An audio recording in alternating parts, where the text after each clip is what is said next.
fyrirtæki í landinu þau eru með ríkisstjórn sem skattaglöð. Nú á að fara að herja á ferðaþjónustuna vantarlega, nú á að fara að hitaveita landsmanna, nú að fara að setja eitthvað gjald þar og eru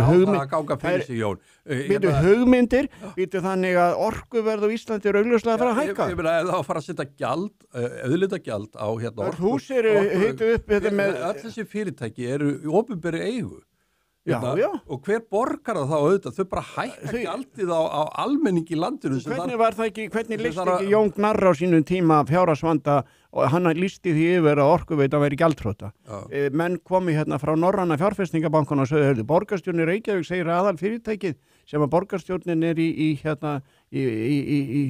veði fyrir vegna þess að... Það er ekki bent á hann væri grínisti. Já, þeim var bent á það. Þeir komi hérna í einkaflugvélum hver að fætur öðrum sem hafðu verið lánað Orkuveitunni.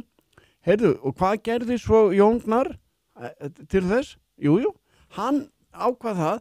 Fyrst var nú tekið þetta vatnsveitugjald, það var tekið út úr fasteignagjöldum, síðan það alveg hækkað, þannig að bæði fasteignagjöld og þetta vatnsveitugjald, það fyrir upp. Svo hækkaði náttúrulega bara verðið sem allir höfðu verið, heyrðu, allir voru aumir eftir í hruninu.